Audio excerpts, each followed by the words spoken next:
আজকের এই মনোমুগ্ধকর আয়োজনের জন্য আমি আমার প্রত্যেক কর্মচারীকে মন থেকে ধন্যবাদ জানাতে চাই। আপনারা আমার জন্য এত বিশাল একটা সারপ্রাইজ প্ল্যান করেছেন, আমার অনুভূতি ব্যক্ত করাটা দুষ্কর। আশেপাশের উৎসাহ এবং হাততালির ঝড় উঠল। বসকে কেই না খুশি করতে চায়। অরণ্য হাসিটা ক্রমশই বিস্তৃত হলো। সে স্টেজের দিকে তাকিয়ে বলল, মিস্টার চৌধুরী, রাকিন, রবি, লাইলা, আপনাদের সবাইকে ধন্যবাদ এই আয়োজনটা এত সুন্দরভাবে করার জন্য। আপনারা সবাই আমার জন্য এত কিছু করেছেন, তাই আমাদেরও উচিত নয় কি আপনাদের উদ্দেশ্যে কিছু করা? বলুন, কি চান আপনারা? চারপাশে গুঞ্জন উঠে গেল। না না বস, এই উদযাপনে আপনি সামিল হয়েছেন তাতেই আমরা খুশি। কোম্পানির সাফল্য আমাদের সাফল্য।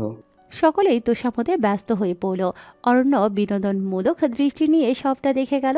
অতঃপর ভিড়ের মাঝখান থেকে হঠাৎ একজন হাত তুলে বলে উঠল, কথাটা ঠিক কে বলেছে দেখা গেল না। এর আগেই একযোগে বাকিরা বলে উঠল। হ্যাঁ, আপনার গলায় গান। সবাই একযোগে হাততালি দিয়ে উঠল, যেন মহাবিখ্যাত কোনো গায়ককে উদ্দীপনা জোগানো হচ্ছে। বসের মন ভোলানোর জন্য মানুষ কত কিছুই না করে। বাঁকা হাসল অর্ণব। চারপাশের উন্মাদ উত্তেজনা থামাতে একটি হাত তুলে বলল, ওকে ওকে, ফাইন। একটা গান তো গাইতে সমস্যা কোথায়? ইয়েস, সিং সিং। অবশ্যই। তবে আমাদের সঙ্গে আমাদের ডিজে সঙ্গত করলে ব্যাপারটা জম্বেশ হয়। বলুন। এক মুহূর্তের জন্য পিনপতন নীরবতা নেমে এলো চারদিকে। কেউ কোনো টুস শব্দও করল না। স্টেজের ওপর থেকে নির্লিপ্ত চেয়ে রইল সাইবান। অরণ্য হাসি মুখে তাকালো তার মুখপানে। আফটার অল, আমি শুনেছি আমাদের ভেরি মাচ ট্যালেন্টেড ডিজে গান কম্পোজিংও করেন। ওনার গায়কীয় অসাধারণ ধরে নিচ্ছি। সঙ্গত করতে ক্ষতি কি? DJ Aladin, DJ Aladin. অরণ্যর কথার তালে সবাই অদ্ভুতরে এক উল্লাসে ফেটে পড়ল। দৃষ্টি শুরু হয়ে এলো সাইবানের। অরণ্য ঠিক কী করতে চাইছে তার বোধগম্য হলো না। তবে এমন ওপেন চ্যালেঞ্জে পিছপা হওয়ার বান্দা সে নয়। মৃদু হাসল সে তাই। প্যানেলে হাত বাড়িয়ে সাউন্ড ঠিকঠাক করতে করতে সে বলল, জায়গাটা কোনো স্টেডিয়াম নয়, তবুও বাকিদের তীব্র উল্লাস ধ্বনিতে অনুভূত হলো যে স্টেডিয়ামের হাজারো দর্শকের মাঝে পারফর্ম করতে যাচ্ছে কোনো বিখ্যাত শিল্পী। তৎক্ষণাৎ হাতে হাতে উঠে এলো মোবাইল ফোন। কোনো কর্মচারী নিজেদের বসের গান গাওয়ার মুহূর্তটা একবার দেখার সন্তুষ্ট হবে না, এমন সুযোগ কেউ ছাড়ে? ফ্ল্যাশ জ্বলে উঠল তারার মতন। ছোট্ট একটা কনসার্ট হল মনে হলো জায়গাটাকে। অরণ্য ঠোঁটের সামনে মাইক্রোফোন ধরল। তার খড়খড়ে এবং খানিকটা বেসুরো কণ্ঠস্বর প্রতিধ্বনিত হলো, একলা পাইছি হেথা পালাইয়া যাবে কথা। গানের সুর ধরতে ধরতে স্টেজে জমে গেল সাইবান। ঝট করে ফিরে তাকালো। তার চেহারায় প্রথমবারের মতন বিস্ময় ফুটল। অরণ্য তাতে বিরাট এক হাসি উপহার দিল। তার গায়কী মোটামুটি, কিন্তু গুরু গম্ভীর কণ্ঠটা সাউন্ড বক্সে হালকা সুরের মিশেলে এমনভাবে ধরিত হচ্ছে যে মন্ত্রের মতো লাগছে। অশুভ মন্ত্র। আশেপাশের সকলে এতক্ষণ যাবৎ চিৎকার করছিল, তালি দিচ্ছিল, তবে সবাই এখন মন্ত্রমুগ্ধ। ড্যাব ড্যাব করে চেয়ে আছে দৃশ্যপটে। অরণ্য ধীরে ধীরে স্টেজের দিকে এগিয়ে যেতে যেতে গাইতে লাগলো, চৌদিকে ঘিরিয়ে রাখবো, চৌদিকে ঘিরিয়ে রাখবো সব সখীগণে। তেজি হয়ে উঠল অরণ্যের কণ্ঠস্বর। যেন কোনো গান গাইছে না সে, সরাসরি কথা বলছে সাইবানের সঙ্গে। বরফের ন্যায় চেয়ে রইল সাইবান। অরণ্যর কণ্ঠ তার কানে গোত্তা খেল বারংবার। আজ পাশা খেলবো রে শ্যাম। ঠোঁটের অমায়িক হাসিটি ক্রমশই অদ্ভুতুরে হয়ে উঠল অরণ্যর। তার ছন্দ, সুর এবং ব্যাখ্যাতিক উপস্থাপন যেন প্রত্যেকের আত্মার শক্তিকে নিংড়ে দিয়েছে। এর মোকাবেলা করে সাধ্যকার সাধ্যবোধ হয় একজনেরই। নিজের বরফ সত্তা ত্যাগ করে মাইক্রোফোন হাতে স্টেজ থেকে নেমে এলো সাইবান। তার চেহারাটা আর আগের মতো শান্ত নির্লিপ্ত নেই। তাতে ফুটে উঠেছে অজানা এক প্রলয়ঙ্কারী ঘূর্ণিপাক। গলায় ঝোলানো সাদা ওড়নাটা ভালোমতো পেঁচিয়ে কাঁধের একপাশে তুলে দিয়ে হেলে দুলে হেঁটে আসতে আসতে সাইবান অরণ্যর বিপরীতে গেয়ে উঠল, আতর গোলাপ চন্দন মারো বন্দের গায়ে, আতর গোলাপ চন্দন মারো বন্দের গায়ে। অর্ণর কণ্ঠের তুলনায় সাইবানের কণ্ঠস্বর একেবারেই আলাদা, অস্বাভাবিক রকমের আলাদা। সুরেলা গুরুগম্ভীর এবং অব্যক্ত অনুভূতিতে পূর্ণ। হঠাৎ করে শুনলে গায়ে কাঁটা দিয়ে উঠতে পারে, মনে হবে যেন কোনো অশরীরই গাইছে। রূপটাও ঠিক তেমনই, হেলে দুলে গা ছাড়া ভাব নিয়ে এমনভাবে সাইবান হেঁটে এসে অরণ্যর মুখোমুখি দাঁড়ালো যে হাজার চেয়েও নিজের হাঁটুর বয়সী ছেলেটার উপর থেকে দৃষ্টি ফেরাতে পারল না। সাইবানের চোখজোড়া গভীর কালো, এতটাই যে সেখানে তাকালেও বুঝি আপন সত্তা হারিয়ে যাবে। কেমন একটা অশুভ প্রভাব লেপ্টে আছে তার সমস্ত শরীরে, অঙ্গভঙ্গিতে এবং অভিব্যক্তিতে। তাই অরণ্যর বেলায় যারা মন্ত্রমুগ্ধ ছিল, সাইবানের বেলা তারা ভয় পেল বেশি। ছিটাইয়া দাও সোয়া চন্দন, ছিটাইয়া দাও সোয়া চন্দন ওই রাঙা চরণে। অরণ্যর গা ঘেঁষে এসে তার পায়ের দিকে নির্দেশ করল সাইবান, তীক্ষ্ণ দৃষ্টি সরাসরি চোখের দিকে। আজ পাশা খেলবো রে শাম, আজ পাশা খেলবো রে শাম। প্রথমবারের মতন অরণ্যর শান্ত এবং বিনোদিত চেহারায় হালকা চিন্তার ভাস দেখা গেল। ভ্রুজোড়া কুঞ্চিত হলো দারুণভাবে। হাত তার সামান্য কাঁপলো। সাইবান মুচকি হেসে নিজের হাত বাড়িয়ে তার হাত ছুঁয়ে মাইক্রোফোনটা ঠোঁটের সামনে তুলে দিল। অরণ্যর কণ্ঠস্বর এবার ভাঙা ভাঙা শোনালো। পরের লাইনটা গাইল সাইবান। অরণ্যর চোখ মুখ খিচে এলো। ছেলেটার গলা একদম বুকের ভেতর গিয়ে ঢাক পেটাচ্ছে এমন অনুভূতি হচ্ছে। অরণ্য বিশ্বাস করতে নারাজ, কিন্তু তার ঘাড়ের বেশে কতক লোম যে খাড়া হয়ে গিয়েছে সেটা সে স্পষ্ট টের পাচ্ছে। সাইবানের চোখজোড়া অতীব কালো, যেন মানুষ থেকে পশুতে পরিণত হয়েছে সে। সাদা ওড়নাটা অশুভ পেন্ডুলামের মতন দুলে দুলে যেন বিপদ সংকেত দিচ্ছে। আশেপাশের মানুষের অবস্থা একে অপরে মতো থাকা পুরুষ যুগল টের পাচ্ছে না, অথচ দৃশ্যটা এতটাই সম্মোহনী এবং প্রভাবশালী যে প্রত্যেকে নিজেদের স্থানে পাথর মূর্তি হয়ে আছে। যেন নিঃশ্বাস ফেললেও এই মুহূর্তের অসাধারণ অলৌকিকতা ভেস্তে যেতে পারে। কারণ নিজেদের চালু করা ভিডিওর প্রতিও বিন্দুমাত্র মনোযোগ নেই। বনের বাঘ এবং সিংহ মুখোমুখি হলে কেমন দেখতে লাগে সেটা অনুভবের আরও প্রয়োজন নেই কারোরই। অর্ণ এবং সাইবানের কণ্ঠস্বর এবার একযোগে মিলিত হলো। বাহ্যিকভাবে সুরের লড়াই, কিন্তু অভ্যন্তরে যুদ্ধের দামামা বাজিয়ে সম্মিলিতভাবে বারংবার প্রতিধ্বনিত হয়ে গেল। আজ পাশা খেলবো রে শাম, আজ পাশা খেলবো রে শাম। ইরাম বেশ চিন্তিত হয়ে পায়চারি করছে। মিশির ৮ ঘন্টা আগে নিজের ব্যাগপত্র নিয়ে বাড়ি থেকে বেরিয়ে গিয়েছে। ইরাম আটকানোর চেষ্টা করেছিল, লাভ হয়নি। যদিও মিশির অফিসের কাজের বাহানা দিয়েছে, ইরাম নিশ্চিত তেমন কোনো কাজ তার নেই। সে শুধুমাত্র সারিকার কাছ থেকে দূরে যেতে চাইছে। সারিকাও সেই যে নিজের রুমে গিয়ে ঢুকেছে, দরজা লক করে বসে আছে। তিতলি আজ বাড়িতে নেই। সে যে ক্লাসমেটের ভাইয়ের বিয়েতে এসেছে, তার গ্যাংয়ের সাথে দুপুরের পরেই ঘুরতে বেরিয়েছে, এখনও ফিরেনি। বাড়িতে থাকা সুগন্ধা এবং অনুরাগ অবশ্য এত কিছু জানে না। অনুরাগকে স্বাভাবিক দেখাচ্ছে, সে বসার ঘরের সোফায় বসে ফোন ঘাটছে। সুগন্ধা রান্নাঘরে সকলের রাতের খাবার গরম করছে। তারা সত্যি বিশ্বাস করেছে মিশির এমনিতেই চলে গিয়েছে। আসল ঘটনা ইরাম ছাড়া তো কেউ জানে না। অনুরাগের প্রশ্নে ইরাম থমকালো, কি বলবে বুঝতে পারল না। না কিছু না, এমনি। অনুরাগকে আশ্বস্ত মনে হলো না। ইরাম জোরে জোরে মাথা নাড়ল। ও শোতে আছে, বিরক্ত করার দরকার নেই। ঠিক আছে আমি, সত্যি। জোরপূর্বক নিজের পায়চারি থামিয়ে সোফায় বসলো ইরাম। বিষয়টা নিয়ে তার একটু বেশি চিন্তা হচ্ছে। কারণটা হয়তো ওদের, যদিও তার এবং অরণ্যর সম্পর্কের সঙ্গে সারিকা এবং মিশিরের কোনোদিন দিয়েই মিল নেই। তবে বিয়ের পরের এই অনুভূতি জটিলতা, অসৎ আচরণ ইরাম মানতে পারে না। এজন্যই বোধ হয় তার এমন চিন্তা হচ্ছে। তাছাড়া একটা সংসারকে এভাবে নষ্ট হতে সে চুপচাপ বসে বসে দেখবে, তাতেও তাও কেমন হীনমন্দ লাগছে। আচ্ছা, সে কি সামিয়াকে জানাবে সব কিছু? তাছাড়া সাইবান, সে জানে না নিজের বড় বোন তার বেস্ট ফ্রেন্ডের সম্বন্ধে? এটা বিশ্বাস করাটা কঠিন। না চাইতেও মিশিরের জন্য খারাপ লাগছে ইরামের। লোকটাকে দেখে মনে হয় সে চেষ্টা করেছে ঠিকই, কিন্তু কোনো চেষ্টাই যথাযথ মর্যাদা পাচ্ছে না।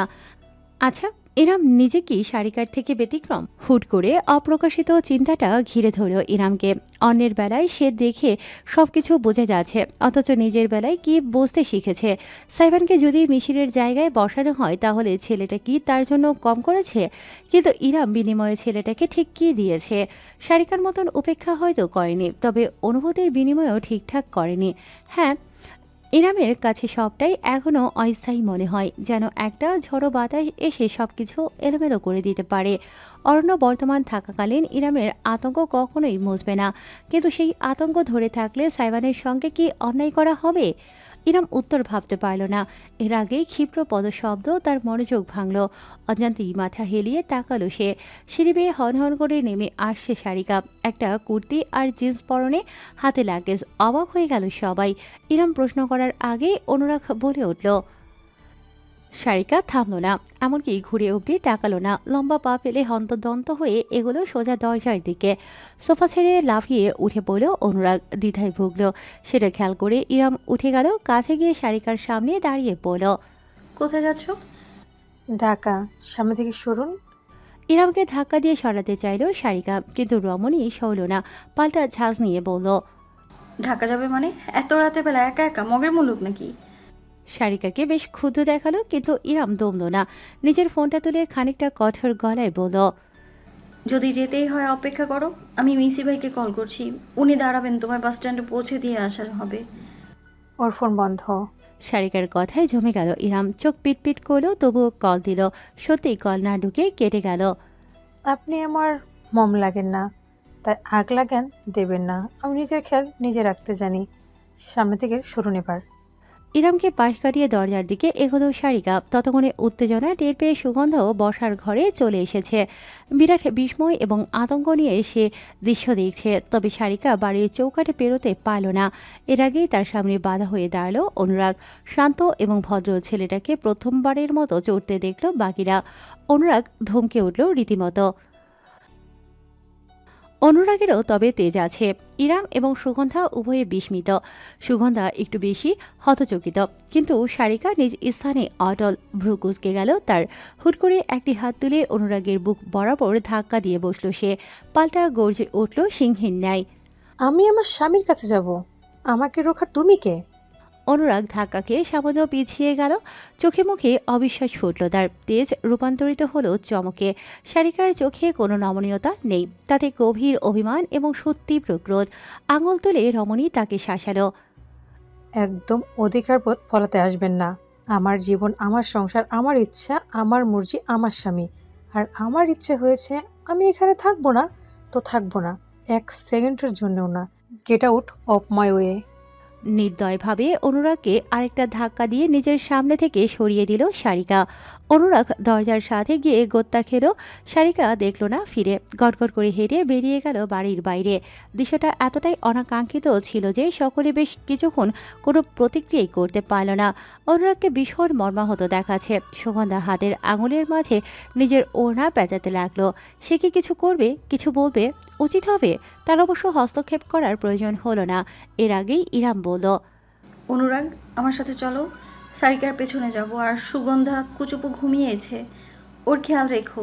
আমরা যত দ্রুত সম্ভব চলে আসব। দেরি করল না ইরামার। ওনা কাঁধে ছড়িয়ে মাথায় ঘোমটা তুলে এগোলো। অনুরাগও বিনা বাক্য বেয়ে পিছু নিল।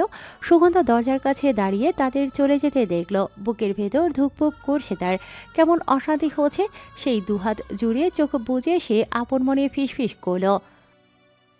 পার্টি সমাপ্ত হয়েছে, অথচ সাইমন এবং অর্ণর পরিবেশনার রেশ এখনও কাটেনি কারো ভেতর থেকে। প্রকাশ্যে না বললেও ফিসফিসানি এবং গুঞ্জনে মুখরিত চারপাশ।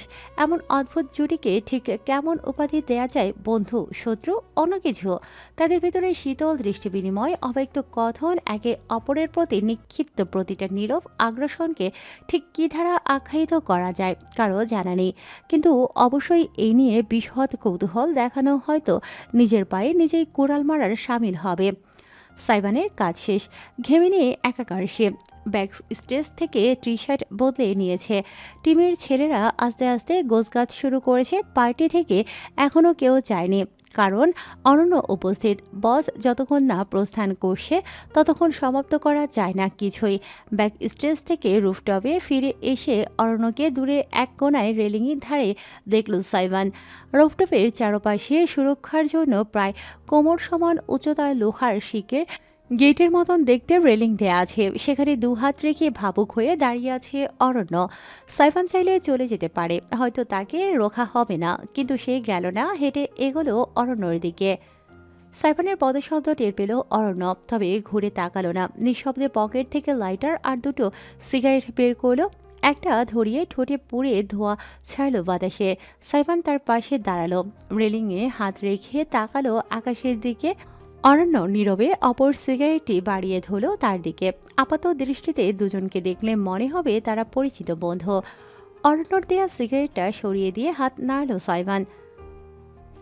ভ্রু তুলল অরণ্য। সাইফানের মুখে আকাশে উদিত হওয়া এক ফালি চাঁদের আলো প্রতিফলিত হয়েছে। তাতে একই সঙ্গে কেমন অশরীরী এবং মায়াবী দেখাচ্ছে ছেলেটাকে। বাসায় বাবু আছে তো, সিগারেটে সংযত হওয়া দরকার। এবার অরণ্যর গায়ে লাগলো। হাতের মাঝে সিগারেট এসে মুছড়ে ফেলল। সাইফান আর চোখে তার প্রতিক্রিয়া ঠিকই খেয়াল করল। ঠোঁটের জ্বলন্ত সিগারেটে লম্বা টান দিয়ে তামাটের ধোঁয়া ছেড়ে অরণ্য খসখসে গলায় বলল, ভোগ দখলে আলাদা একটা সুখ আছে। সাইফান কোনো প্রতিক্রিয়া করার আগেই মাথা কাত করে তার দিকে চেয়ে মুচকি হাসল অরণ্য। অন্যের অবহেলার জিনিস হাত পেতে ভিক্ষা নেওয়াটা খুব মজার, তাই না? অরণ্যর কথায় পাল্টা একগাল হাসল সাইফান। দূর আকাশের পানে চেয়ে গভীর গলায় বলল, কারো তাকদিরের অবহেলার পাখি আমার ঘরের সুখে রানী। রানী তো জঙ্গলে রাজ করে না, রানী রাজ করে রাজপ্রাসাদে। ক্ষণিকের জন্য অরণ্যর শরীর বরফ খণ্ডে পরিণত হলো। পরক্ষণেই আবার সে নিজেকে স্বাভাবিক করে সাইফানের পাশ ঘেঁষে আসলো। Show right. প্রাসাদ আর জঙ্গল তো এক নয়। প্রাসাদ সভ্য আর জঙ্গল অসভ্য। সভ্য অসভ্যের লড়াইয়ে জয়টা অসভ্যের হয়। এবার খানিক শব্দ তুলে খিলখিল করে হাসল অরণ্য। সেই হাসি ধ্বনিত হলো চারপাশে বেপরোয়া ভাবে। সভ্য ছাড়া চলে না দুনিয়া, অসভ্য লয় তার জীবন ছিনিয়া। সাইফান উল্টো করে রেলিংয়ে পিঠ হেলান দিয়ে দাঁড়ালো। দুহাত একত্র করে হাততালি দিতে দিতে বলল, আপনি ভুল সময়ে জন্ম নিয়ে ফেলেছেন কবি মহাশয়। আর 100 বছর আগে জন্মালে সাহিত্যের প্রথম নোবেলটা বাংলাদেশের বুকে আসতো। একটুর জন্য ইতিহাস মিস। অরণ্যর হাসিটা দ্বিগুণ হলো। রেলিংয়ের একপাশে হাত রেখে সাইফানের উপর ঝুঁকে এলো সে। দুজনের চোখ সমানে সমান, মুখোমুখি। তোমাকে উষ্ণ রক্তের প্রাণী ভেবেছিলাম। ঘটে কিছুটা শীতল ধৈর্য আছে জেনে ভালো লাগলো। এবার পাশাটা আরও বেশি জমবে। আর আপনাকে আমি কিছু ভাবিনি, ভাবার তো দরকার নেই। যার এক পা ইতোমধ্যে কবরে, তাকে নিয়ে ভাবাভাবি করে সময় ক্ষেপণের কি দরকার? বাঁকা হাসি ফুটল সাইফানের ঠোঁটে। একটি হাত তুলে অরণ্যর ছুটে লেগে থাকা কিছু অদৃশ্যমান বালুকণা ছেড়ে দেওয়ার ভান করে ফিসফিসিয়ে জানালো, আফটার অল এমনিতেই আমার সময় কম। দিনে 36 ঘন্টা হলে ভালো হতো। সারা রাত, সারা দিনে 24 ঘন্টার আদুরে ক্ষুধা পোষাতে বড্ড টানাটানি পড়ে যায়। অরণ্য টলল। এবার সত্যি অরণ্যর ধৈর্যের বাঁধ ভেঙেছে সাইফান, সেটা নিশ্চিত। লোকটার মুখে তীব্র বিতৃষ্ণা ফুটল। সমস্ত মিথ্যে মুখোশ উবে গিয়ে আসল ঘৃণাটা ছলকে বেরোলো। তীব্র আক্রোশ ভর করলো তার চোখে মুখে। রেলিংয়ে চেপে বসলো আঙুল। কণ্ঠটা খড়খড়ে শোনালো তার, কবর, কাফন শব্দগুলো তোমার ভীষণ পছন্দের মনে হচ্ছে। কখনো ভেবে দেখেছো কি, যার এক পা কবরে, তুমি তার আগেই কবরে 2 পা দিয়ে ফেলতে পারো? আফটার অল এক সেকেন্ডেরও নাই ভরসা। ওহে মানুষ, কেন করো মিশা আশা? সাইমন পাল্টা কিছু বলতে পারল না, শুধু অনুভব করলো যে রেলিংয়ে হেলান দিয়ে সে দাঁড়িয়েছিল সে রেলিংটা হুট করে নড়ে উঠল। যেমন করে দেয়ালের অংশ ধসে পড়ে তেমন করে সেকেন্ডের মাথায় লোহার রেলিংয়ের অংশটা ধসে পড়ল নিচে। সাইফান আর কিছুর সাহায্য পেল না। তার শরীরটা ভারসাম্য হারিয়ে পেছনের দিকে হেলে গেল। সম্পূর্ণ ঘটনাটা বুঝি কয়েক ন্যানো সেকেন্ডের মাঝে ঘটল। সাইফান অনুভব করলো তার শরীরটা হাওয়ার মাঝেই ভাসে। তীব্র বাতাসের ঝটকা তাকে ছিন্ন বিচ্ছিন্ন করে ফেলছে। স্থির অবস্থা থেকে পড়ন্ত বস্তুর বেগ সময়ের সমানুপাতিক। অন্তিম মুহূর্তে নিউটনের পড়ন্ত বস্তুর সূত্রটা মাথায় ঘুরপাক খেতে লাগলো সাইবানের। সঙ্গে কানে বাজলো সম্মিলিত কণ্ঠের আত্মচিৎকার। সাইবান পড়ে যাচ্ছে। রূপটপ থেকে নিচের সড়কে গিয়ে আছড়ে পড়লে তার শরীরের কোনো অংশ অবিচ্ছিন্ন থাকবে কিনা সন্দেহজনক। অর্ণ অত্যন্ত আয়েশ নিয়ে দৃশ্যটা দেখল। মাত্র কয়েক ন্যানো সেকেন্ডের ঘটনাটা তার চোখে ভাসলো বুঝি কয়েক ঘন্টা হয়ে। ঠোঁটে ফুটল তির্যক তৃপ্তির হাসি। একটি পিঁপড়াকে আঙুল দিয়ে চেপে ধরে মৃত্যুভয় দেখানোর পর হুট করে ছেড়ে দেওয়ার মাঝে আলাদা একটা মজা আছে। নিজেকে তখন জগতে শ্রেষ্ঠ কেউ মনে হয়, যার হাতের মুঠোয় জীবন।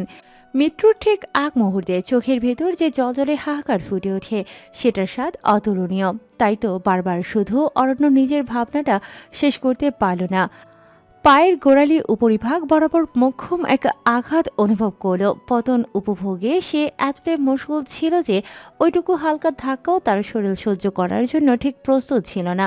ভারসাম্য রক্ষার জন্য কিছু আঁকড়ে ধরার আগেই তার ভারী শরীরটা হেলে পড়ল সামনে। পিছলে গেল পা। মানুষের আত্মচিৎকার কানেও গেল না বুঝি তার। সে পড়ে যাচ্ছে নিচে নিজের খোঁড়া কবরে। ধপাস। বুকের নিচে শক্ত কিছুর অস্তিত্ব টের পেল অরণ্য। উষ্ণ প্রশস্ত, ভেতরে আবার ছন্দিত হচ্ছে স্পন্দন।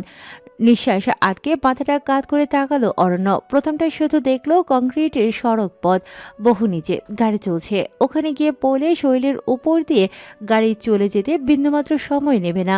ছিন্নভিন্ন হয়ে যাবে সবকিছু। হাসপাতালে নেয়ার মতন সময়ও পাওয়া যাবে না।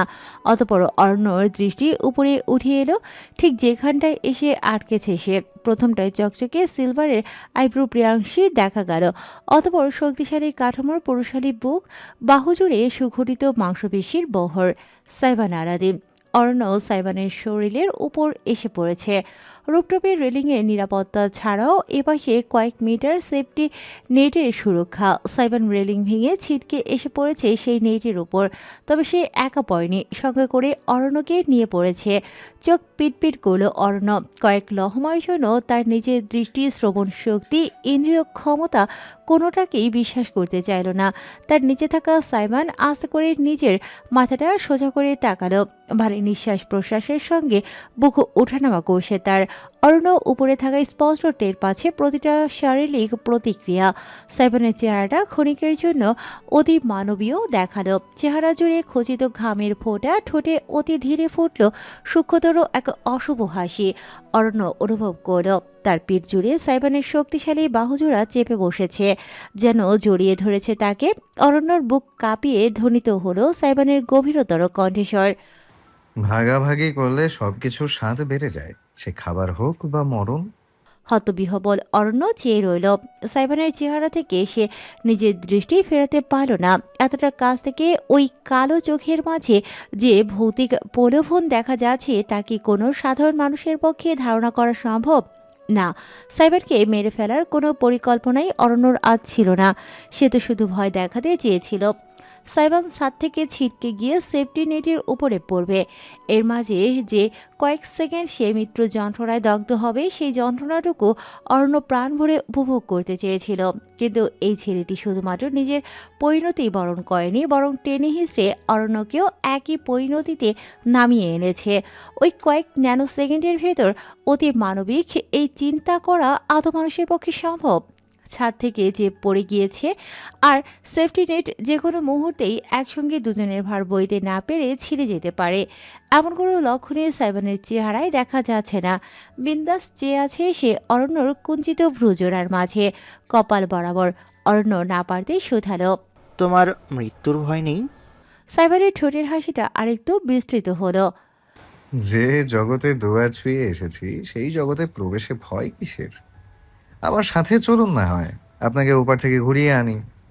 উন্মাদ, বদ্ধ উন্মাদ। সাইবার আলাদিন নামক ছেলেটা একটা বদ্ধ উন্মাদ, যার অতিসত্বর মানসিক চিকিৎসা দরকার।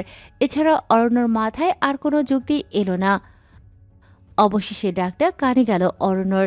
মাথা ঘুরিয়ে তাকালো সে। রুফটপ থেকে হাত বাড়িয়ে আছে তার লোকেরা। সবার চেহারায় ভয়ানক আতঙ্ক। শেষ একবার মুখ ঘুরিয়ে তার নিচে আয়েশ করে শুয়ে থাকা সাইবানকে দেখল অরণ্য। কোনো শব্দ সাজাতে পারল না, তাই উঠে গিয়ে লোকগুলোর সাহায্যে পুনরায় রুফটপে উঠে গেল। কিছুক্ষণ বাদে সাইবানও সেফটি নেট থেকে উঠে এলো। এই পাশের রেলিংটা ভেঙে গিয়েছে। মিস্টার চৌধুরী অরণ্যকে ধরলেন। একজন ছুটে পানির বোতল নিয়ে এসেছে। বস, আপনি ঠিক আছেন? ওহ গড, আমার হাত পা ঠান্ডা হয়ে গিয়েছে। এটা কেমন ধরনের হোটেল যে লোহার রেলিং পর্যন্ত ভেঙে যায়? সিকিউরিটি ম্যানেজার কোথায়? এক্ষুনি ডাকো তাকে। এই ঘটনার সুরাহা না করে তো আমরা ছাড়ব না। চারপাশে হম্বিতম্বি শুরু হয়ে গেল। অনন্য ঠান্ডা পানির বোতলে চুমুক দিয়ে সমস্তটা শেষ করে একদিকে ছুঁড়ে ফেলল। সোফায় ধপাস করে বসেছে সে, এখনও হাঁপাচ্ছে খানিক, ঘেমে নিয়ে একাকার। তাই কোট খুলে ছুঁড়ে ফেলল দূরে। কর্মচারীদের কেউ কেউ তাকে বাতাস করছে, অন্যরা ডক্টর ডাকবে কিনা সেই নিয়ে বকবক করছে। অথচ কোনো কিছুই মাথায় ঢুকল না অরণ্যর। ভ্রুকুচকে তীব্র দৃষ্টিতে সে তাকালো সামনের দিকে। তার নিজের এমন নাজেহাল অবস্থা, অথচ ওই ছেলেটাকে দিব্যি সুস্থ দেখাচ্ছে। অদূরে চেয়ারে বসে মাথায় ঠান্ডা পানি ঢেলে দিল সাইবান। তার পরনের টি শার্ট ভিজে উঠল, সাদা ওনাটা লেপটে গেল ত্বকের সঙ্গে। পানির স্রোতের মাঝে তার কালো চোখ জোড়ায় অশুভ এক ঝিলিক খেলে গেল, আর ভেজা ঠোঁট জুড়ে পাশবিক এক হাসি। বরাবর অরণ্যর দিকেই চেয়ে আছে সে, রূপকথার গল্পে বিবরণ দেয়া পৈশাসিক দানবগুলোর মতন। ভ্যানগাড়ি ছুটছে দ্রুত গতিতে, শীতল বাতাসের ঝাপটায় চুল উড়ছে সারিকার।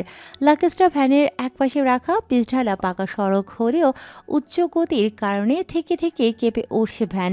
তাতে বিশেষ খেদ নেই সারিকার মনে। চুপটি করে অপেক্ষায় আছে সে। তার ফোনে কল আসে একের পর এক, কখনো ইরাম, কখনো বা অনুরাগ। বাড়ি থেকে বেরোনো মাত্র একটা ভ্যানগাড়ি পেয়ে সেটাতেই চড়ে বসেছে সে। যখন অনেকটা দূরে চলে এসেছে তখন পেছনে অনুরাগ আর ইরামকে ছুটে আসতে দেখেছে, কিন্তু থামেনি সে। থামার কোনো ইচ্ছে আজ নেই তার। হয়তো ইরাম আর অনুরাগ দুজন বাস স্টপ পর্যন্ত আসবে ভিন্ন গাড়িতে। সে আসুক, তারা যেভাবে ইচ্ছা, সারিকার কিছু যায় আসে না। রাত হওয়ায় গাড়ির সংখ্যাটাও কম, মানুষের উপস্থিতিও আশেপাশে হাতে গোনা। দোকানপাটগুলো ইতিমধ্যেই বন্ধ। দুই একটি বাদে চোখ বুজে ফেলল সারিকা। শীতলতার প্রবাহ তাকে নিয়ে চলল বিয়ের আগের অতীতে। রমনা পার্ক। বিকেলবেলায় ভিড় একটু বেশিই বেড়ে যায় এখানে। ইতিহতি দম্পতিদের দেখা যাচ্ছে, মেয়েগুলোর হাতে ফুল, চুলে গাজরা, ছেলেগুলো ঠোঁটে চওড়া হাসি। কেউ কেউ চুপটি করে প্রেয়সীর বকবক শুনে যাচ্ছে। বাচ্চা সমেত কিছু পরিবারও দেখা যাচ্ছে। একটা মেয়ে বাবু বেলুন নিয়ে দৌড়চ্ছে, পেছনে পেছনে তার বাবা ছুটছে। দৃশ্যগুলো সুন্দর, অথচ সারিকার মনে আজ শুধুই বিষাদ। চোখ ঘুরিয়ে সে নিজের হাতে ধরে রাখা বাদাম ভর্তি ঠোঙার দিকে তাকালো। সবগুলোই রয়ে গিয়েছে, একটাও খায়নি সে। তার পাশে বসা পুরুষটি কিছু বলছে না, যেন সময় দিচ্ছে, অপেক্ষায় আছে। সারিকার মনে হলো এই পুরুষটা এতটাই অমায়িক যে তার পাশে চুপ করে ঘন্টার পর ঘন্টা বসে থাকলেও সে কিছুই মনে করবে না। কাগজের ঠোঙার উপর আঙুল চেপে বসলো সারিকার। অতপর দীর্ঘ প্রশ্বাস টেনে সে বলে বসলো, আমি অন্য একজনকে ভালোবাসি।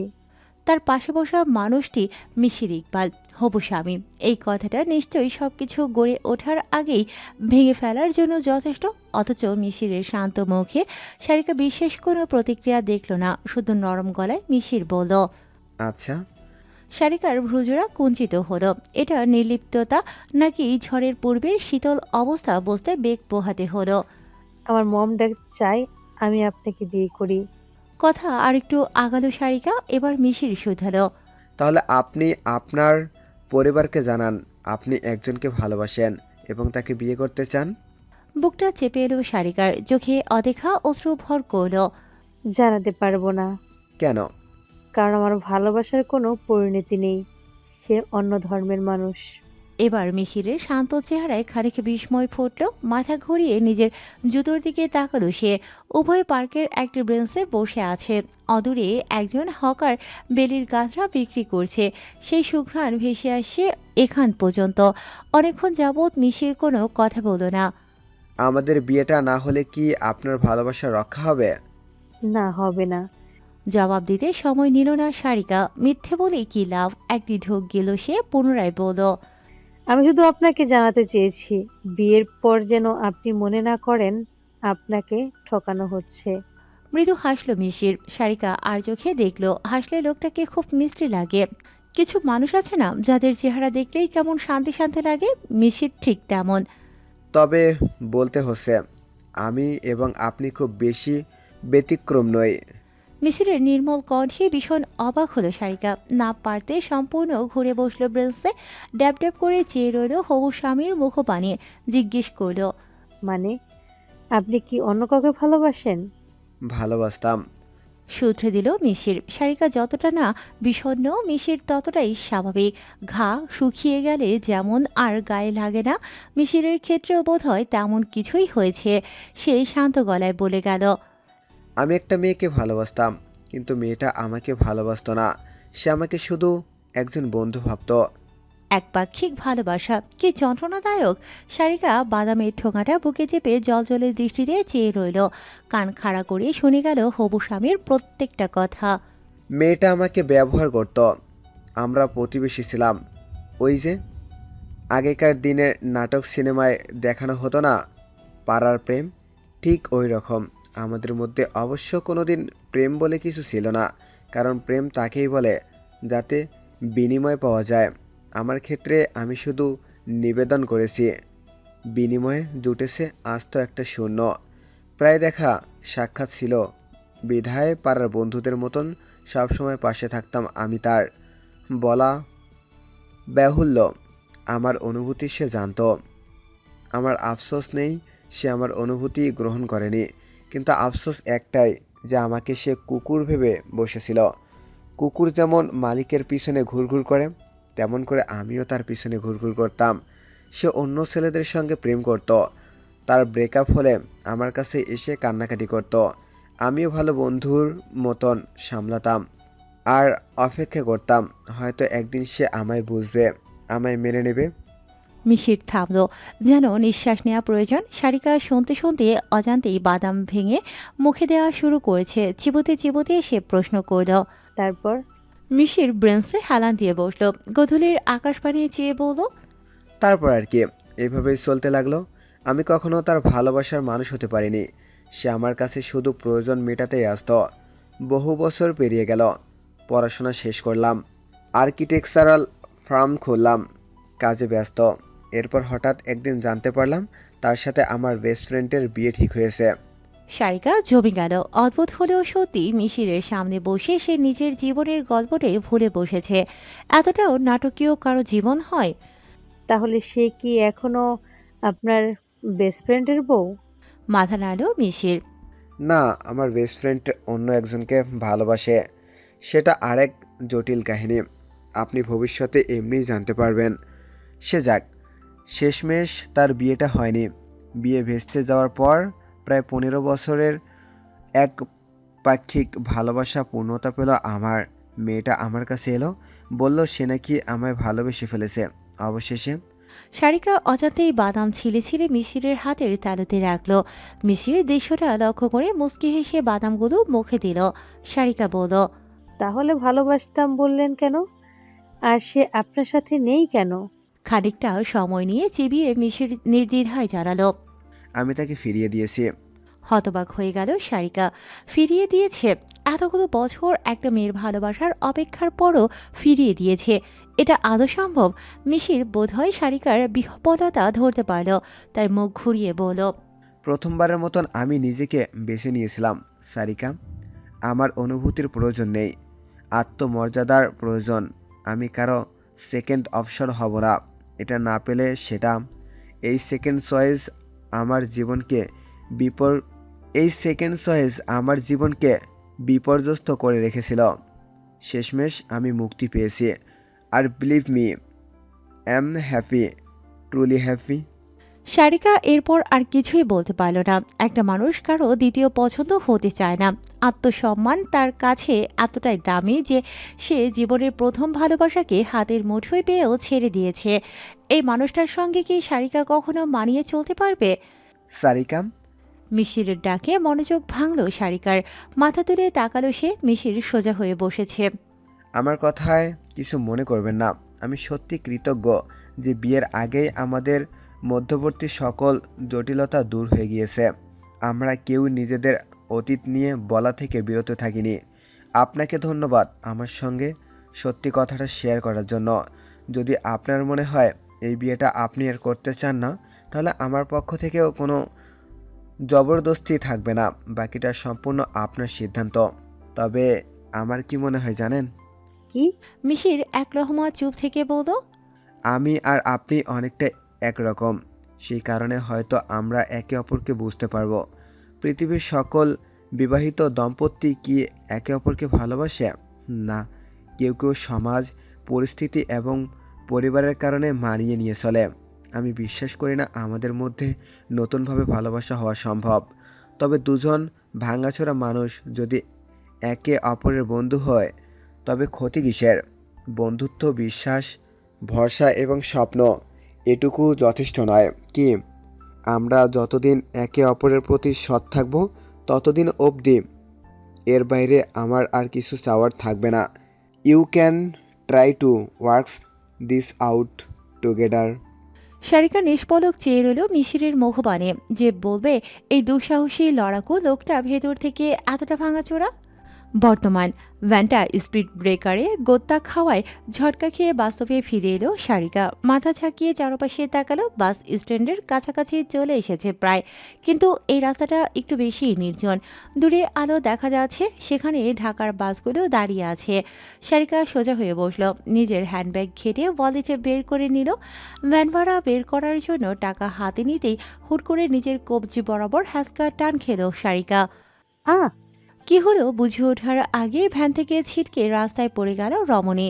ভ্যান চালক হতচকিত হয়ে ভ্যান থামিয়ে পেছনে ফিরতেই দেখল একটি মোটরসাইকেল থামানো। তার সামনে দাঁড়িয়ে থাকা হেলমেট পরনে দুই ছেলে, একজনের হাতে ছোট্ট একটা ছুরির মতন। সারিকা রাস্তায় পড়ে কপালে ব্যথা পেয়েছে। হাত চেপে মাথা তুলে তাকাতেই একটা ছেলে তার বাহু চেপে ধরল। যা যা যা এক্ষুনি দে, তাড়াতাড়ি। ছিনতাইকারী, কিন্তু ছেলেগুলোকে খুব বড় মনে হচ্ছে না, কিশোর বয়সী। সারিকা নিজের হাত ঝটকা দিল। হাত ছাড়ুন আমার, পুলিশকে কল করবো কিন্তু।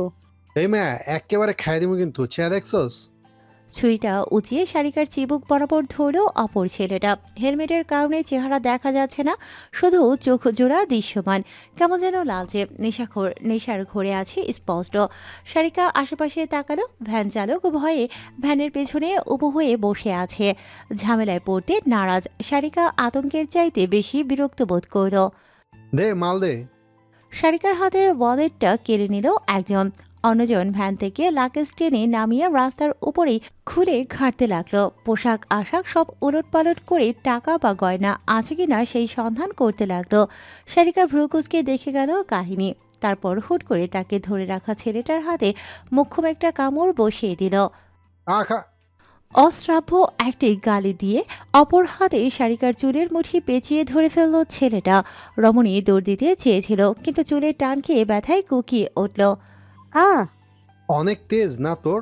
ভাবছিলাম লুইটা নিয়ে পগার পার, কিন্তু না, এখন তো এত সহজে ছাড়বো না। সারিকার বুকে হাত চেপে খেকিয়ে উঠল ছেলেটা। একেবারে ধরে নেয়া। শেষ করতে পারল না সে। এর আগেই আত্মচিৎকারে প্রকম্পিত হয়ে উঠল চারপাশ। সারিকা টেরও পেল না ঠিক কী ঘটেছে। সে শুধু দেখল একটা ঝটকার মতন খেয়ে ছেলেটা রাস্তার মাঝে লুটিয়ে পড়েছে। হেলমেট খুলে গড়িয়ে ছিটকে গেছে অদূরে। অন্য ছেলেটাও ভরকে গিয়ে ঘুরে তাকিয়েছে। সারিকা এক পা পেছাতে গিয়েই পুরুষালী উষ্ণ বুকের সঙ্গে ধাক্কা খেল। মাথা কাত করে তাকাতেই সে দেখতে পেল মিশিরকে। সূর্য ডনয়মান, সদা নির্মল এবং শান্ত মিশিরের চেহারায় তীব্র ক্রোধের ভাঁজ। এক হাত মুঠো করে রাখা শক্তভাবে, তাতে আধভাঙা ইটের টুকরো। চোখ বেয়ে বুঝি আগুন ঝরছে তার। সারিকার দিকে চেয়ে নেই সে, তাকিয়ে আছে ছেলেগুলোর দিকে। You dare to touch my wife.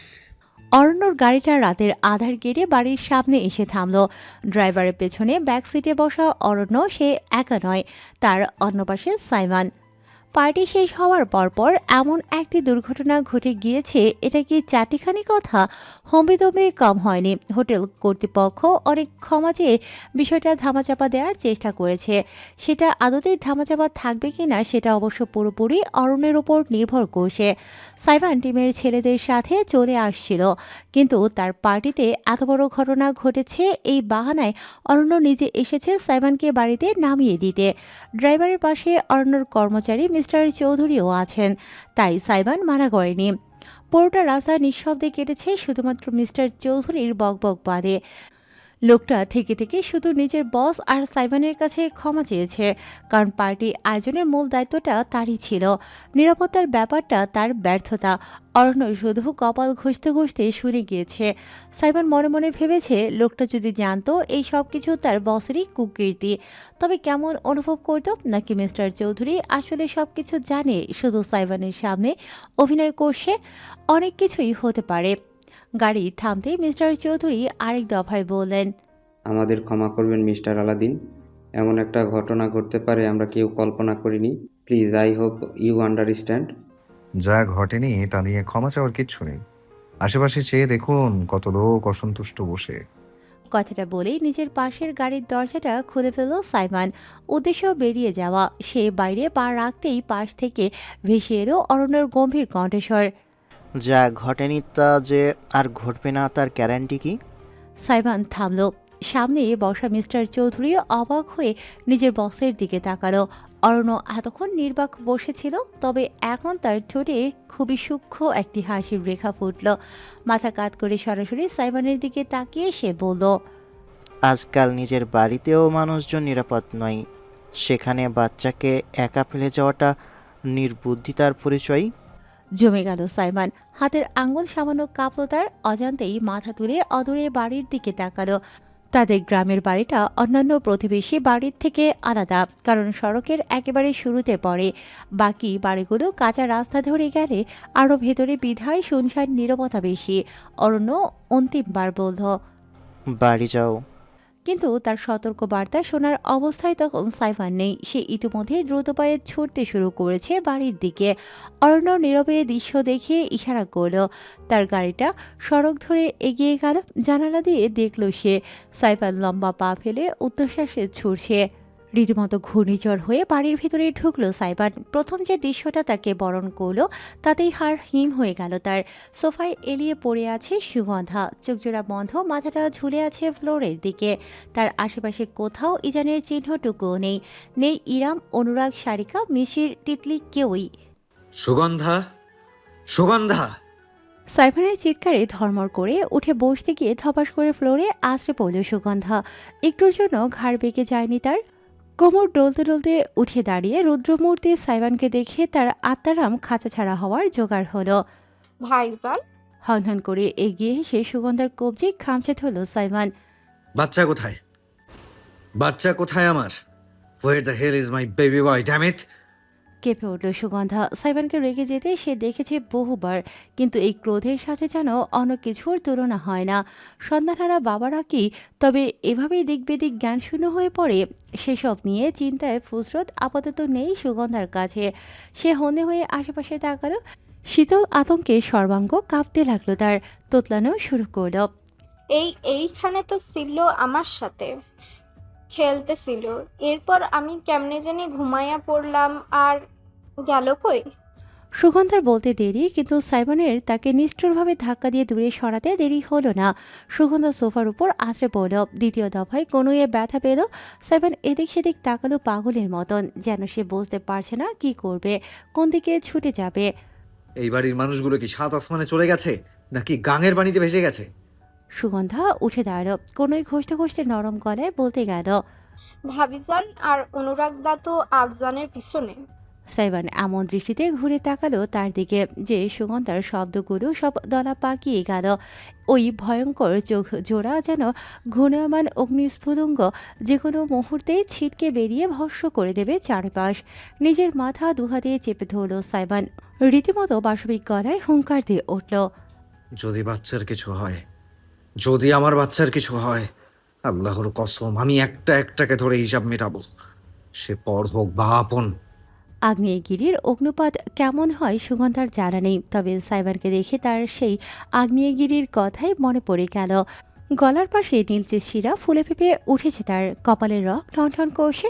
উপরের পাটির সুচালো দাঁত জোড়া বেরিয়ে এসেছে বিধায় হিংস্র যন্ত্রর মতো দেখাচ্ছে সাইফানকে। যে কোনো মুহূর্তে যে কারো উপর ঝাঁপিয়ে পড়ে ছিঁড়ে খেয়ে ফেলতে প্রস্তুত। সুগন্ধা হাজার চাইতেও কিছু বলতে পারল না, যেন সে মুখ খুললেই বিপদ। অপরাধ বোধে জড়সড় হয়ে গেল সে।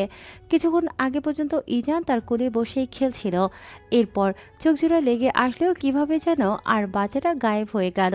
আগে কখনো এমন হয়নি, ইজান সবসময় তার পাশে শুয়েই খেলেছে। আজ তবে কি হলো? সাইবার অপেক্ষায় নেই, সে লাফিয়ে সিঁড়ির উপর উঠল। উদ্দেশ্য কি বোঝা দায়। মাঝপথ পর্যন্ত সে পৌঁছেছে কি পৌঁছয়নি, এমন সময়ে নিচতলার রান্নাঘরের দিক থেকে বিকট একটা শব্দ ভেসে এলো, যেন ভারী কিছু মেঝেতে পড়েছে। জমে গেল সাইবান এবং সুগন্ধা। উভয়ের দৃষ্টি গিয়ে পড়ল রান্নাঘরের পথে। সাইবান 5 কি 7টা সিঁড়ির উপরে ছিল। অসম্ভবভাবে সেই সবগুলো সিঁড়ির উপর থেকে ভয়ানক একটা লাফ দিয়ে সে মেঝেতে এসে ডিগবাজি খেয়ে উঠে দাঁড়ালো। হা হয়ে দৃশ্যটা দেখল সুগন্ধা, কিন্তু তার দেখার মতন গতিতে সাইবান নেই। ঝড়ের বেগে দৌড়ে সে রান্নাঘরে চলে গিয়েছে। সুগন্ধাও আর দাঁড়িয়ে থাকলো না, দ্রুতই পিছু নিল। রান্নাঘরে রীতিমতো হৃৎপিণ্ড হাতে নিয়ে পৌঁছালো সাইবান। তার পদক্ষেপ থমকে গেল সহসাই। মনে হলো নিঃশ্বাস আটকে গিয়েছে। চোখের সামনের দৃশ্যটাকে স্বপ্ন মনে হলো। সমস্ত মেঝেতে ছড়িয়ে ছিটিয়ে আছে পায়েস। দুপুরে ইরাম রান্না করেছিল। দুধে ভেজা অর্ধতরল মেঝেকে বন্যার মতন ভাসিয়ে ফেলেছে। যে স্টিলের পাত্রে ছিল সেটা মেঝেতে উপর হয়ে পড়ে আছে। আর এই মহাযজ্ঞের কারিগর বাড়ির শাহেনশাহ বংশের চেরাগবাদী পায়েসের স্রোতে গা ভাসিয়ে বিন্দাস ছুঁয়ে হাত পা ছড়ছে। পায়েসে গোসল করেছে ইজান। কেঁচোর মতন কিলবিল করে ছোট্ট শরীরটা গড়াগড়ি দিচ্ছে। জিভ বের করে হাত পা মেছে চাটছে ক্ষণে ক্ষণে। ঠোঁটে বিরাট হাসি। ফোকলা মারিতে ওই একটুখানি সুশ্রুপি দাঁত রূপার মতন চিকচিক করছে। সাইবানের উপস্থিতি টের পেয়ে উল্টো হয়ে পেটের উপর শুয়ে মাথা কাত করে তাকালো ইজান। গোলাপি ঠোরজোড়া ফুলিয়ে ডেকে উঠল। প্রথম কয়েক সেকেন্ড সাইমন কোনো প্রতিক্রিয়া করতে পারল না, শুধু ভাবলার মতো তাকিয়ে থাকলো। পরক্ষণেই মনে হলো তার শরীর থেকে সমস্ত শক্তি বেরিয়ে গিয়েছে। দেয়ালে পিঠ ঠেসে দিয়ে পিছলিয়ে মাটিতে বসে পড়ল সে। বুকের ভেতর আটকে রাখা নিঃশ্বাসটা এত জোরালোভাবে বের হলো যে ক্ষণিকের জন্য শ্বাসকষ্ট উঠে গেল তার। নিজের মাথার চুল নিজের হাতে এত জোরে টেনে ধরল সে যে ব্যথা লাগলো। এমন সময় সুগন্ধা এসে ঢুকলো। আরেকটু হলে পায়েসে পিছল খেয়েই পড়ছিল মেয়েটা, কিন্তু ক্যাবিনেট ধরে নিজেকে রক্ষা করলো। ইজানকে পায়েসে মাখামাখি দেখে সে আটকে উঠল। আয় হায়, কি কেলেঙ্কারি! সুগন্ধা লাফিয়ে পায়েসের বিভৎসতা টপকে ইজানের কাছে পৌঁছালো। হাত ধরে তুলল ছোট্ট শরীরটাকে। পুরো সাদা ভূতের মতো লাগছে তাকে। সুগন্ধা ভ্রুকুচকে বকল, কবে থেকে হামাগুড়ি দেয়া শিখা হইল? আগে তো 2 কদম পরাণ শেষ, এখন আইসা ইন্দুরের মতন আবার পায়েসের বাড়িটারেও হাতানো হইছে। ভাবিজান আসুক, সালিশি বসামো আমি। ইজানকে অপরাধী মনে হলো না, বরং সাপ যেমন বিষ ছিটায় তেমন জিভ বের করে পায়েস ছিটালো সে। সুগন্ধা ভ্রু কুচকে ফেলল। কতটা খেয়েছে নাকি শুধু চেটেছে পরীক্ষা করার সময় অবশ্য সুগন্ধা পেল না। এর আগেই পেছনে ওই দানবিক অস্তিত্বটার উপস্থিতি টের পেল। অজান্তেই ঘাড়ের লোম খাড়া হয়ে গেল তার। আস্তে করে ঘুরে দাঁড়ালো। সাইবারের চেহারা আগের মতন আগ্রাসী নেই, তা এখন অতীব শান্ত। টকবকে লাভার উপর পানি পড়লে যেমন তার শান্ত কালো পাথরে পরিণত হয়, সাইবানকে ঠিক তেমন দেখাচ্ছে। সুগন্ধা তোতলালো। আমাকে মাফ কইরা দেন, আমি আমার দায়িত্ব পালন করতে পারি নাই। এক্ষুনি সব পরিষ্কার করতেছি, এরপর আপনি যা শাস্তি দিবেন আমি। এবারেও সুগন্ধা বলা শেষ করতে পারল না। সাইবান নিঃশব্দে নিজের দুবাহু উঁচিয়ে ধরল। ইশারা বুঝতে সমস্যা হলো না। ইজানকে এগিয়ে দিল সুগন্ধা। সাইবান ছেলের ছোট্ট শরীরটাকে নিজের বুকে জড়িয়ে নিল। পায়েস ময়লা মাখামাখি হয়ে তার শরীরেও লেপটে গেল, অথচ সেসবে কোনো পরোয়া নেই তার। ইজানকে বুকে চেপে নীরবে কিছুক্ষণ দাঁড়িয়ে থাকলো সে। তার হৃস্পন্দনের গভীরতা অনুভব করে মুখ তুলে শব্দ করল ইজান। সাইবান এবারেও কিছু বলল না, শুধু ছেলের ছোট্ট মাথাটা নিজের বিশাল হাতের মাঝে ধরে নিগুড় নয়নে চেরুলো ডাগর ডাগর চোখগুলোর মাঝে। বাবাকে ভয় দেখাতে নেই, বাবা তোমার কাছে দুর্বল, খুব দুর্বল। ফিসফিস করে উচ্চারণ করলো সাইবান। সুগন্ধা ঠিকঠাক শুনতে পেল না সে কি বলেছে, শুধু দেখল পিতা পুত্র অব্যক্ত গভীর দৃষ্টিতে একে অপরের দিকে চেয়ে আছে। সুগন্ধাকে আর কিছুই বলল না সাইবান, শুধু চুপচাপ ছেলেকে বুকে চেপে হেঁটে বেরিয়ে গেল রান্নাঘর থেকে। সুগন্ধা ঠায় দাঁড়িয়ে রইল নিজের জায়গায়, বুকের ভেতর আটকে রাখা শ্বাসটুকু অবশেষে ফেলল। ইজানকে নিয়ে রুমে ফিরে এলো সাইবান। সমস্ত শরীর চটচটে হয়ে আছে। নিজের আর ইজানের পোশাক খুলে লন্ড্রি বাস্কেটে ফেলল সে। অতঃপর এক হাতে তোয়ালে আরেক হাতে ছেলেকে নিয়ে বাথরুমে ঢুকে গেল। গিজার থেকে প্রথমে বালতি ভরে উষ্ণ গরম পানি নিল, অতঃপর সাবধানে বেসিনে ইজানকে বসিয়ে ধীরে ধীরে শরীর ধুয়ে দিল। পানি পেয়েই 2 হাত ছুঁড়ে লাফাতে লাগলো ইজান। জিভ বেরিয়ে পড়ল, উত্তেজনায় খুশির ঝিলিক খেলে গেল চোখে। সাইবানের ঠোঁটে অতি সূক্ষ্ম একটা নমনীয় হাসি ফুটল। ইজানের শরীর থেকে চটচটে ভাবটা দূর হয়ে গেল। বেবি সোপ মেখে সে শাওয়ার ছেড়ে দিল। ধোয়াতে হয়ে উঠল পরিবেশ, বাষ্প ছেয়ে গেল চারপাশ, সঙ্গে উষ্ণতা ভরিয়ে দিল সর্বাঙ্গ। ইজানের নাজুক শরীরটা বুকে চেপে শাওয়ারের নিচে দাঁড়ালো, এমনভাবে ধরে রাখলো যেন পানি শরীরে লাগলেও মুখে না লাগে, শ্বাস প্রশ্বাস জারি থাকে। ইজান ভীষণ মজা পাচ্ছে। কাদার মতন লেপটে যাচ্ছে সাইবানের বুকে। নরম ত্বকের ঘর্ষণে অদ্ভুত একটা অনুভূতি ছুঁয়ে যাচ্ছে সাইবানকে। পানির কারণে দৃষ্টি খানিকটা ঝাপসা তার। মুখ নামিয়ে সে ইজানকে দেখল, অতপর তাকে তুলে কপালে নিজের ঠোঁট ছুঁয়ে দিল। কানের মাঝে মুখ নিয়ে সে গভীর গলায় বলল, আব্বু, বাবা নিজেকে হারাতে পারবে কিন্তু তোমাকে হারাতে পারবে না। ইজান কি বুঝলো সেই জানে। সাইবানের কাঁধে মাথা রেখে সে ভদ্র ছেলেটি হয়ে রইল, যেন পরিস্থিতির গাম্ভীর্যতা তাকেও ছুঁয়ে ফেলেছে। গোসল শেষ করে পোশাক পরে বেরিয়ে এলো সাইবান। ইজানকে বেবি লোশন মাখিয়ে জামা পরিয়ে দিতে দিতে ঘুমে একেবারে কাদা হয়ে গেল ছেলে। উষ্ণ পানিতে খেলে বেশ আরাম পেয়েছে মনে হয়, তাই এখন ক্লান্তির ঘুম। সাইবান নিঃশব্দে তাকে কাঁধে ঠেকিয়ে রুম জুড়ে হাঁটতে লাগলো। পিঠে হাত বুলিয়ে গেল, হালকা ভেজা চুল কপালে লেপ্টে আছে সাইবানের। দৃষ্টি শীতল নিক্ষিপ্ত বারান্দার দিকে। ধীরে ধীরে তার বাহুর মাঝে ইজান নরম আর ভারী হয়ে এলো। ঘুমিয়ে পড়েছে সেটার লক্ষণ। ঠিক এমন সময় মৃদু পদশব্দ শোনা গেল, অতঃপর রুমে প্রবেশ করল ইরাম। ক্লান্ত লাগছে নিজেকে, শারিকার পেছনে এত ছোটাছুটি হয়েছে আজ যে পা ব্যথা শুরু হয়ে গিয়েছে। নিজের ওড়না সরিয়ে চুলের খোপা খুলতে খুলতে সামনে তাকিয়ে ইরাম থমকালো। জানালার কাছে দণ্ডায়মান সাইবান, তার বুকে ঘুমন্ত ইজান। দৃশ্যটা দুর্লভ তবে নতুন নয়। এরপরেও ইরামের চেয়ে থাকতে ইচ্ছে হলো। সে প্রায় মিনিট 2 তাকিয়ে রইল, অথচ অবাক করা বিষয়ে সাইবান একবারও ঘুরে তাকালো না। শেষমেশ নিজেই নীরবতা ভাঙল ইরাম। তুমি কখন এলে? কুচুপু খেয়েছে? সাইবার অতি ধীরে ঘুরে দাঁড়ালো। তার চোখের শীতলতা এবং ধারালো দৃষ্টি ইরামকে বিস্মিত করল। পায়েস খেয়েছে পেট ভরে। সাইবানের ঠান্ডা গলার কথাটা হজম হলো না ইরামের। ইজানকে দুধ বাদে এখনও স্বাভাবিক খাবার দেওয়া হয়নি। 2-1 দিনের মধ্যেই শুরু করবে ভেবেছিল ইরাম। তবে পায়েসের ব্যাপারটা এলো কোথা থেকে? তার প্রশ্নের উত্তর দেওয়ার কোনো আগ্রহ সাইবানের মাঝে দেখা গেল না। সে নিঃশব্দে এগিয়ে গিয়ে বিছানায় ইজানকে শুইয়ে রাখলো, চাদর টেনে ঢেকে দিল। মানে কি বলছো তুমি আলাদিন? ইরাম এগিয়ে এসে প্রশ্ন করল, তার চোখে কৌতূহল আর আতঙ্ক। সাইবান ঘুরে এলো, মুখোমুখি দাঁড়ালো অর্ধাঙ্গিনীর। তার হিমশীতল চাহনিটা ইরামের মনোপুত হলো না। ছেলেকে নিয়ে আদিক্ষেতার কমতি নেই, আর এদিকে সেই ছেলেকে ফেলেই রঙ্গ করতে চলে যান। 32 বছর কি ঘোড়ার ঘাস খেয়ে বড় হয়েছেন? স্তব্ধ হয়ে চেয়ে রইল ইরাম। সাইবান অত্যন্ত রেগে আছে। তার চেহারার অস্বাভাবিক শীতলতা দেখে বোঝা যাচ্ছে সে কিছু বলার আগেই স্বামী তার দ্বিতীয় দফায় বলল, বাচ্চা সামলানোর মুরদ না থাকলে জন্ম দিয়েছেন কেন? স্বামীকে ঘেন্না লাগেনি তখন? ইরাম মুখ খুলল ঠিকই, কিন্তু তার ঠোঁট পেরিয়ে একটা শব্দ উচ্চারিত হলো না। আজকাল তো শিয়াল শুধু ভয় দেখায়, একদিন এসে যখন শিয়াল সত্যি সত্যি ছো মেরে নিয়ে যাবে তখন কুমিরের কান্না কেঁদেও লাভ হবে না।